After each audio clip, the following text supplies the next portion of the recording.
लत वो बुरी चीज़ है जो किसी भी इंसान के ऊपर अगर एक बार हावी हो जाए तो फिर वो इंसान इतनी आसानी से बाहर नहीं निकल पाता है, और जब तक वो होश में आता है तब तक काफ़ी देर हो चुकी होती है, जिसकी वजह से न जाने कितने लोगों की ज़िंदगियाँ तबाह हो जाती है। आज की भी कहानी में सेम कुछ ऐसी होता है। नमस्कार, आदाब, मैं हसमुद्दीन और आप देख रहे हैं सफ़र क्राइम तक। आज की जो सच्ची घटना मैं आपको सुनाने वाला हूँ, ये घटना है भारत की राजधानी दिल्ली शहर की। दिल्ली का एक इलाका पड़ता है जीटीबी इनक्लेव, और इसी जीटीबी इनक्लेव का रहने वाला है साबिर खान। साबिर जिसकी उम्र है लगभग 45 साल के आसपास। साबिर की पत्नी का नाम है रुखसाना। रुखसाना जिसकी उम्र है 30 साल। साबिर के टोटल 4 बच्चे हैं। साबिर जो कि अपना खुद का एक बिजनेस कर रखा है, जिस बिजनेस से वो अच्छा खासा पैसा ही नहीं कमाता है बल्कि अपने बच्चों को भी बेहतर शिक्षा देता है। बात कर रहा हूँ मैं 15 जून की रात्रि के करीब 11 बजे के आसपास। साबिर हर रोज़ की तरह जब अपना काम निपटा करके घर पे पहुँचता है, अपने पूरे परिवार के साथ बैठ करके खाना खाता है और एक साथ सो जाते हैं। पर जैसे ही रात्रि के 2 बज जाता है, अचानक साबिर को बाथरूम महसूस होता है।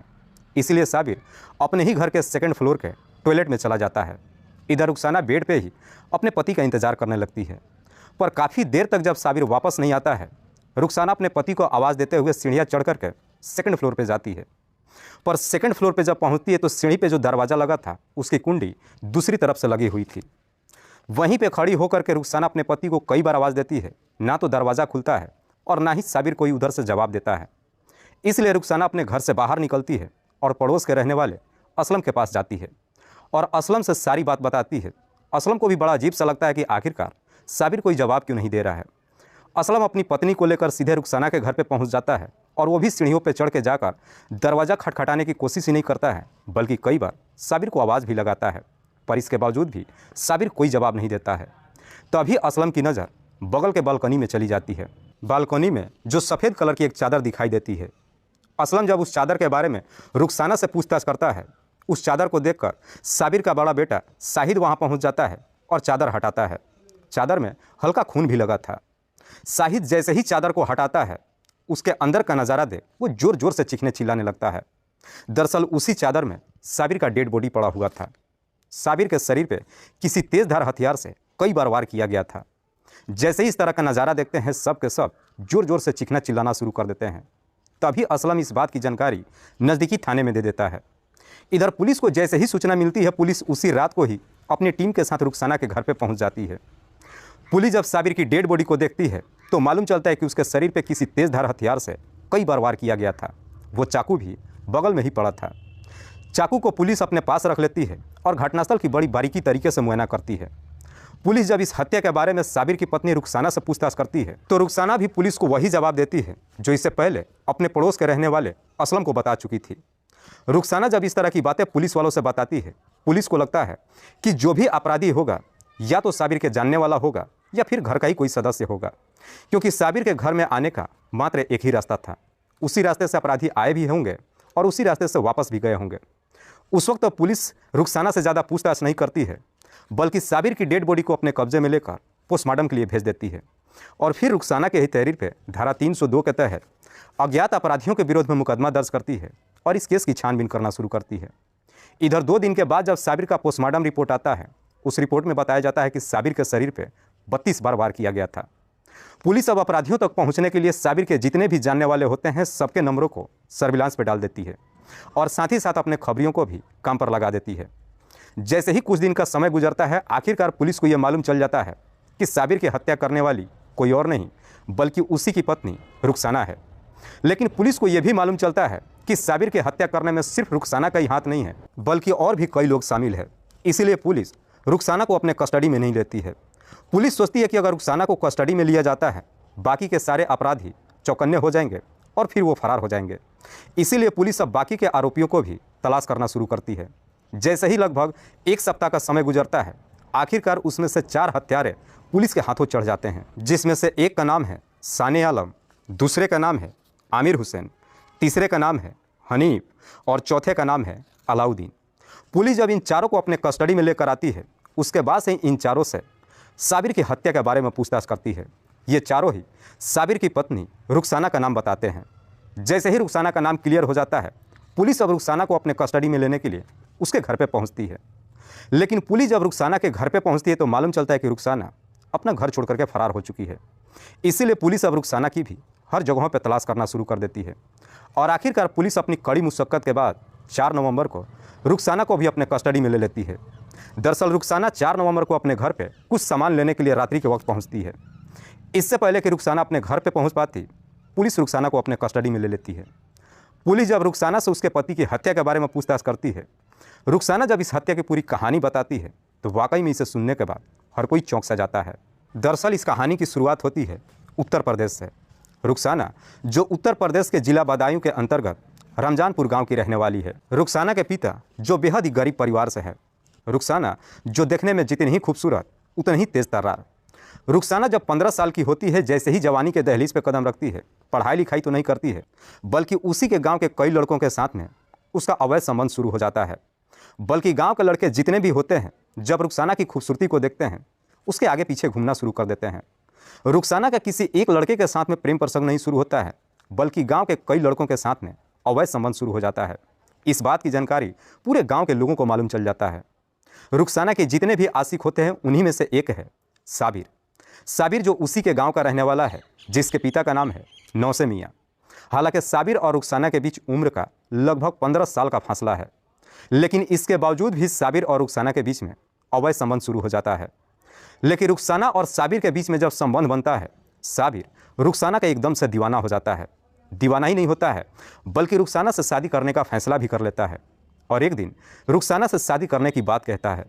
जैसे ही शादी का प्रपोजल रखता है, रुखसाना इस शादी से साफ इनकार कर देती है। कहती है कि हम दोनों के बीच में उम्र का काफ़ी फासला है, संबंध बनने तक तो ठीक है लेकिन शादी नहीं कर सकती हूँ, जिससे साबिर का भी दिल एकदम से टूट जाता है। पर जैसे ही कुछ दिन का समय गुजरता है, एक दिन इस बात की जानकारी रुखसाना के माता पिता को मालूम चल जाता है। इधर रुखसाना के पिता को जैसे ही अपने बच्ची की करतूतों के बारे में मालूम चलता है, अपनी बच्ची की बुरी तरीके से पिटाई करते हैं। इस पिटाई के बाद रुखसाना की आदतों में भी काफ़ी बदलाव आ जाता है। उसके बाद से अब रुखसाना साबिर से शादी करने के लिए भी तैयार हो जाती है। जैसे ही शादी करने के लिए तैयार हो जाती है, उसके बाद से साबिर रुखसाना से शादी करने के लिए अपने पिता नौसे मियाँ से जाकर बातचीत करता है। पर जैसे ही रुखसाना से शादी करने के लिए बात अपने पिता से कहता है, रुखसाना का नाम सुनकर नौसे मियाँ भी एकदम से भड़क जाता है। कहता है कि मेरे जीते जी तुम्हारी शादी रुखसाना से किसी कीमत पे नहीं हो सकता है। नौसे मियाँ जो अपने गांव का एक सम्मानित व्यक्ति है, नौसे मियाँ कहता है कि रुखसार वो लड़की है जिससे कोई इज्जतदार आदमी कभी बात भी नहीं कर सकता है। पर नौसे मियाँ जब इस शादी का मंजूरी नहीं देते हैं, इधर साबिर भी अपनी जिद पे उतर जाता है। साबिर अपने पिता को जवाब देते हुए कहता है कि अगर मेरी शादी रुखसाना से नहीं हुई तो मैं अपने आप को ही ख़त्म कर लूँगा। जैसे ही अपने आप को मारने की बात कहता है, आखिरकार नौसे मियाँ भी अपने बेटे को मंजूरी दे देते हैं। तब जाकर के साबिर रुखसाना से शादी कर लेता है। साबिर जब रुखसाना से शादी कर लेता है, उसके बाद पत्नी बनाकर अपने घर में लाता है और फिर अपने पिता के साथ ही खेतों में किसानी का काम करने लगता है। शादी के बाद रुखसाना के भी जीवन में काफ़ी हद तक बदलाव आ जाती है। जितने लड़कों के संपर्क में होती है, सबका साथ छोड़ देती है। जब कुछ साल का समय गुजरता है, साबिर के 4 बच्चे भी हो जाते हैं। पर जैसे ही 4 बच्चे इस दुनिया में आ जाते हैं, अब साबिर को एहसास होने लगता है कि खेती किसानी से उसके बच्चों का एक बेहतर भविष्य नहीं बन सकता है। इसीलिए साबिर एक नौकरी की तलाश में दिल्ली शहर में आ जाता है। दिल्ली शहर में पहुंचने के बाद कबाड़ी का बिजनेस करता है। जब कबाड़ी का बिजनेस शुरू करता है, जम करके मेहनत ही नहीं करता है बल्कि अच्छा खासा पैसा भी कमाता है। ठीक ठाक जब पैसे कमा लेता है, दिलसार गार्डन में अपना एक फ्लैट भी खरीद लेता है। उसके बाद से अपने घर पे जाता है, अपनी पत्नी और बच्चों को लेकर दिल्ली शहर में आ जाता है। साबिर अपने पिता को भी दिल्ली साथ लाने की कोशिश करता है, लेकिन नौसे मियाँ दिल्ली जाने से साफ इनकार कर देता है। इसीलिए साबिर अपने घर में एक नौकर को रख देता है जिसका नाम है नासिर। नासिर जो नौसे मियाँ के साथ ही खेती में हाथ बटाने लगता है। इधर साबिर जब अपने बच्चों को लेकर के दिल्ली शहर में आता है, अपने बच्चों को एक बेहतर स्कूल में दाखिला करा देता है। लेकिन साबिर को लगता है कि कबाड़ी का काम करने से उनके बच्चों पे काफ़ी बुरा असर पड़ेगा। इसीलिए साबिर अब कबाड़ी का काम छोड़ देता है और फिर स्टील वर्क का एक अपना बिजनेस कर लेता है। इस बिजनेस में भी वो काफ़ी मेहनत करके अच्छा पैसा कमा लेता है और फिर अपनी पत्नी और बच्चों के साथ बेहतर तरीके से जीवन व्यतीत करने लगता है। तब तक इधर रुखसाना 30 साल की हो जाती है और साबिर 45 साल का हो जाता है। जैसे ही 45 साल का हो जाता है, अपने कामों में इस कदर से बिजी हो जाता है कि उसके बाद से जब भी घर पे आता है, अपनी पत्नी के ऊपर कुछ ज़्यादा ध्यान नहीं देता है। रात के वक्त खाना खाता है और तुरंत ही गहरी नींद में सो जाता है। साबिर तो अपनी गहरी नींद में सो जाता है, लेकिन रुखसाना को अब अपने पति की कमी महसूस होने लगती है। रुखसाना को लगता है कि शायद उसका पति का उम्र ज़्यादा हो चुका है, इसीलिए अब उसका पति उसके तरफ ध्यान नहीं देता है। लेकिन रुखसाना का अपना मन नहीं भरता है। जब साबिर उसका साथ नहीं देता है, अब रुखसाना इधर उधर ताक झाँक करना शुरू कर देती है। तभी रुखसाना की नज़र उसके बच्चों को ही पढ़ाने वाला एक सरदार पे चली जाती है। सरदार जो रुखसाना के बच्चों को पढ़ाने के लिए अक्सर उसके घर पे आता है। सरदार के तरफ जब देखती है, उसके तरफ देख करके लटके झटके देना शुरू कर देती है, जिसे देख करके सरदार को भी समझने में देर नहीं लगता है कि रुखसाना चाहती क्या है। और आखिरकार कुछ ही दिन के बाद एक दिन रुखसाना के घर के अंदर ही रुखसाना और सरदार के बीच में अवैध संबंध बन जाता है। दोनों के बीच में जब पहली बार अवैध संबंध बनता है, इससे सरदार भी काफ़ी खुश होता है और फिर रुखसाना का दीवाना हो जाता है। दोनों एक दूसरे के इतने करीब आ जाते हैं कि आखिरकार एक दिन फैसला करते हैं और रुखसाना सरदार के साथ अपना घर छोड़ करके फरार हो जाती है। सरदार रुखसाना को लेकर अपने गांव पंजाब में चला जाता है, अपने बच्चों की फिक्र तक भी नहीं करती है। लेकिन इधर साबिर अपनी पत्नी को लेकर के काफ़ी परेशान हो जाता है। उसके बाद से साबिर अपनी पत्नी की हर जगहों पर तलाश करना शुरू कर देता है। जैसे ही 5 महीने का समय गुजरता है, आखिरकार साबिर को अपनी पत्नी के बारे में मालूम चल जाता है। जैसे उसे मालूम चलता है कि रुखसाना पंजाब में रह रही है, साबिर अपनी पत्नी के पास पहुंच जाता है और फिर रुखसाना को अपने साथ लाने की कोशिश करता है। लेकिन रुखसाना साबिर के साथ जाने के लिए तैयार नहीं होती है। साबिर जब अपनी पूरी कहानी उस सरदार के घर परिवार वालों से बताता है, आखिरकार सरदार के घर परिवार वाले रुखसाना को ज़बरदस्ती साबिर के साथ भेज देते हैं। साबिर जब रुखसाना को अपने साथ लेकर के आता है, साबिर को पूरा यकीन हो जाता है कि रुखसाना सुधरने वाली नहीं है। इसीलिए साबिर अपनी पत्नी को लेकर सीधे अपने गाँव में आता है और अपने घर पर छोड़ देता है और 2-4 दिन रहने के बाद वापस दिल्ली चला आता है। इधर साबिर दिल्ली तो चला आता है, लेकिन रुखसाना जब अपने गांव में रहना शुरू करती है, वहां भी इधर उधर ताक झांक करना शुरू कर देती है। तभी रुखसाना की नज़र उसी के घर में नौकर का काम करने वाला नासिर के ऊपर चला जाता है। नासिर एक ऐसा व्यक्ति था जो बिना किसी रोक टोक के रुखसाना के घर के अंदर तक भी आ जा सकता था। इसीलिए रुखसाना इस मौके का फ़ायदा उठाती है और फिर अपने ही नौकर नासिर के साथ में अवैध संबंध बना लेती है। दोनों के बीच में जब अवैध संबंध शुरू होता है, कुछ दिनों तक तो ठीक ठाक चलता है, पर जैसे ही कुछ महीने का समय गुजरता है, दोनों काफ़ी निडर हो जाते हैं और फिर खुलेआम एक दूसरे से मुलाकात करने लगते हैं। तभी इस बात की जानकारी गांव के लोगों को मालूम चल जाता है। इधर इस बात की जानकारी जैसे ही नौसे मियाँ को मालूम चलता है, नौसे मियाँ अपनी बहू की सारी करतूत अपने बेटे साबिर को बताता है। साबिर को जैसे ही मालूम चलता है, वो फिर से अपने घर पर पहुँचता है। अपनी पत्नी की बुरी तरीके से पिटाई नहीं करता है, बल्कि अपने नौकर नासिर को भी घर से निकाल देता है। साथ ही साथ अपने छोटे भाई दिलशाद से कहता है कि तुम रुखसाना के ऊपर ध्यान रखना। उसके बाद से साबिर फिर से वापस दिल्ली चला जाता है। इधर रुखसाना अपने घर पे तो रहने लगती है, लेकिन उसका देवर दिलशाद उस पर नज़र रखने लगता है, जिसकी वजह से रुखसाना का अब अपने घर से बाहर निकलना भी मुश्किल हो जाता है। पर जैसे ही कुछ महीने का समय गुजरता है, आखिरकार एक दिन दिलशाद की भी करंट लगने की वजह से मौत हो जाती है। दिलशाद की मौत तो हो जाती है, लेकिन सबको यही लगता है कि दिलशाद की करंट से मौत नहीं हुई है, बल्कि रुखसाना ने ही उसे मार दिया है। गांव के लोग इस बात को लेकर तरह तरह की बातें करने लगते हैं। हालांकि पुलिस भी कोई मुकदमा दर्ज नहीं करती है, क्योंकि पुलिस के पास भी कोई सबूत नहीं मिलता है। गांव के लोग कहते हैं कि रुखसाना ने अपने पुराने आशिक असरुद्दीन के साथ मिल करके दिलशाद की हत्या करवा दिया है। असरुद्दीन जो रुखसाना का बचपन का प्रेमी है। हालांकि असरुद्दीन जो गुजरात शहर में रहकर नौकरी करता है, लेकिन उस वक्त गाँव में ही था। जैसे इस तरह की बातें गाँव में चर्चा होने लगती है, असरुद्दीन के घर परिवार वाले भी इस कदर से डर जाते हैं कि अपने बेटे को वापस गुजरात भेज देते हैं। असरुद्दीन गुजरात तो चला जाता है, लेकिन इसके बावजूद भी वो बच नहीं पाता है, क्योंकि इस बात की जानकारी जब साबिर के भतीजे ताहिर को मालूम चलता है, ताहिर गुजरात में पहुंच जाता है और असरुद्दीन की हत्या कर देता है। इधर असरुद्दीन की जैसे ही हत्या हो जाती है, इस वजह से अब साबिर के गाँव वाले काफ़ी डर जाते हैं।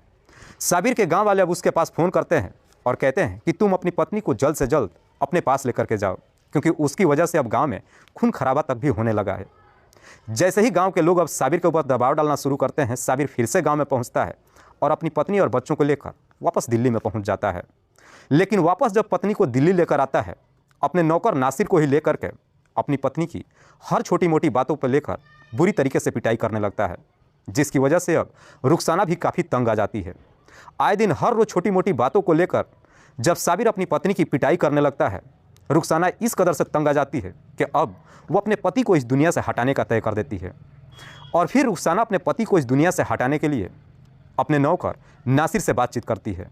नासिर भी रुखसाना का साथ देने के लिए तैयार हो जाता है। जैसे ही नासिर तैयार हो जाता है, रुखसाना नासिर को इस काम को करवाने के लिए 4 लाख रुपया देती है। नासिर अब साबिर को इस दुनिया से हटाने के लिए अपने दोस्त अलाउद्दीन से जाकर के मुलाकात करता है। अलाउद्दीन जो कि नासिर के ही गांव का रहने वाला है, जो पहले से ही बदमाश प्रवृत्ति का है। दरअसल अलाउद्दीन कुछ साल पहले ही अपने ही गांव का एक व्यक्ति का तलवार से हत्या कर दिया था, जिसकी वजह से वो जेल में था। लेकिन जेल से छूटने के बाद अलाउद्दीन दिल्ली में आ चुका था और यहाँ पे भी चोरी का ही काम करता है। नासिर जैसे ही अपने दोस्त अलाउद्दीन से मुलाकात करता है और 4 लाख रुपये देने की जब बात कहता है, अलाउद्दीन भी इस काम को करने के लिए तैयार हो जाता है। लेकिन अलाउद्दीन इस काम को करने के लिए अपने इस षड्यंत्र में अपने ही एक दोस्त हनीफ को शामिल कर लेता है। हनीफ जो गाजियाबाद में रह करके अपना काम करता है। हनीफ भी अलाउद्दीन के साथ ही मिल करके चोरी का काम करता है। हनीफ को जब इस षड्यंत्र में शामिल करता है तो हनीफ को भी लगता है कि यह काम मेरे और अलाउद्दीन की बस की नहीं है। इसीलिए हनीफ अपने इस षड्यंत्र में अपने और 4 दोस्तों को शामिल कर लेता है, जिसमें से एक का नाम है अमर, दूसरे का नाम है आमिर हुसैन, तीसरे का नाम है सानू और चौथे का नाम है जाने आलम। इन चारों को जब इस पूरे षड्यंत्र के बारे में बताते हैं, ये चारों भी हनीफ का साथ देने के लिए तैयार हो जाते हैं। जैसे ही ये पूरे अपने काम को करने के लिए तैयार हो जाते हैं, उसके बाद से रुखसाना इस काम को अंजाम देने के लिए एक तारीख तय करती है। 15 जून की रात्रि के वक्त 15 जून रात्रि के वक्त करीब 11 बजे के आसपास हर रोज़ की तरह साबिर जब अपना काम निपटा करके घर पे पहुंचता है, खाने के लिए जब बैठता है, रुखसाना अपने पति के खाने में कुछ नशीली चीज़ें मिला देती है, जिसे खाने के बाद साबिर तुरंत ही गहरी नींद में सो जाता है। साबिर इधर जैसे ही गहरी नींद में सो जाता है, उसके बाद से रुखसाना तमाम लोगों को अपने घर के अंदर बुला लेती है और फिर सबको अपने घर के अंदर ही छुपा देती है। इससे पहले कि ये सब अपने काम को अंजाम देते, करीब रात्रि के 2 बजे के आसपास साबिर को टॉयलेट लग जाता है।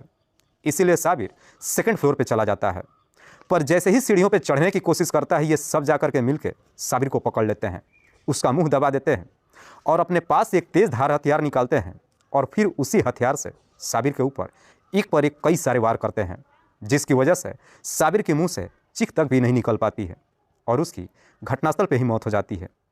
उसके बाद से साबिर की डेड बॉडी को एक सफ़ेद चादर में लपेटकर बालकनी में डाल देते हैं। उसके बाद से रुखसाना सबको अपने घर से बाहर निकाल देती है और फिर अपने घर की बेहतर तरीके से सफाई करती है। थोड़ी देर के बाद रुखसाना पड़ोस के रहने वाले असलम खान के पास जाती है और रोते बिलखते अपने पति के बारे में असलम खान से बताती है। वाकई में रुखसाना जब ये पूरी कहानी पुलिस वालों को बताती है, पुलिस रुखसाना के ही तहरीर पर बाकी आरोपियों को भी अपने कस्टडी में लेकर आती है। फिलहाल पुलिस ने इन तमाम आरोपियों को अपने कस्टडी में लेकर इन सब पे गंभीर धारा में मुकदमा दर्ज करके जेल भेज दिया है। दोस्तों, इस पूरी घटना के बारे में आप क्या सोचते हैं? आप अपनी राय हमें कमेंट बॉक्स में ज़रूर दीजिएगा। तब तक के लिए जय हिंद, जय भारत।